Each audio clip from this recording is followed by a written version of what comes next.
Hello everyone, Carson here, and in today's video I am going to be telling you 7 reasons to avoid GoDaddy at all costs and instead go with an alternative, the best alternative being Bluehost.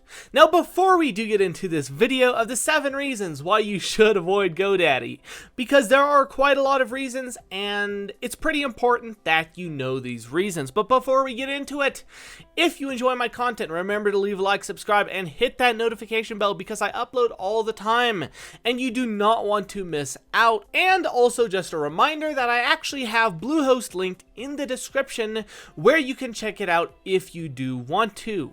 So remember to do that, and without further ado, let's get into the video. Now, GoDaddy is one of the biggest and most popular hosting platforms in the world, but unfortunately, it really doesn't hold up to scrutiny. The first reason being, of course, the speed. As everyone knows, speed is a very important part. It's a very critical part of user experience, as well as search engine optimization, and unfortunately, GoDaddy doesn't do too good in that department. GoDaddy's hosting is actually relatively slow to a lot of its competitors, even the cheaper ones like HostGator or Bluehost. Next up, the GoDaddy SSL SIL.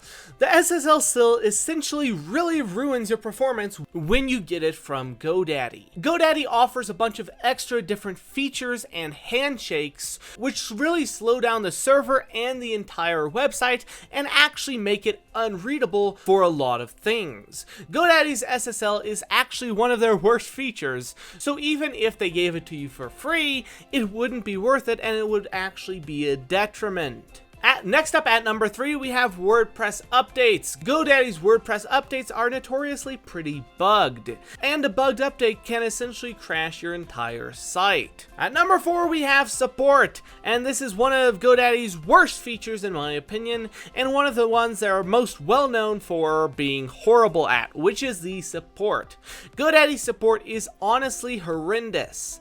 It doesn't provide you with good value, it doesn't provide you with anything at all. Oftentimes you will get very useless answers and you won't get matched with someone who actually knows anything about the technical aspect of hosting a website, which is a major detriment for you. Next up at number 5 is PHP errors. GoDaddy has tendencies to have a lot of PHP errors.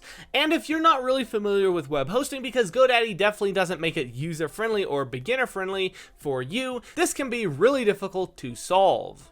At number 6, even though GoDaddy starts off cheap, they constantly upsell. All the time they are upselling and upselling and upselling, and that just doesn't sit right with me because even though you might initially buy a quote-unquote cheap plan, by the time they've finished upselling all the products which are necessary for that quote-unquote cheap plan, it's actually not cheap anymore and instead is incredibly expensive. Finally, GoDaddy's advertisements. And although this isn't a qualm with the actual platform, their advertisements are notorious for not being the best.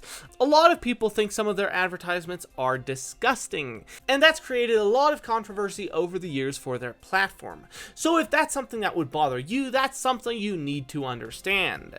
So in conclusion, GoDaddy is just not the best platform. There are multitudes of platforms better than GoDaddy, and one of my top picks is actually Bluehost.com. They provide every single service at a stellar level, and I just highly recommend them. So if you want to check them out, go ahead and head down to my link in the description where I will have them linked. Thanks for watching. Remember to leave a like, subscribe, and hit that notification bell, and I will see you in the next video.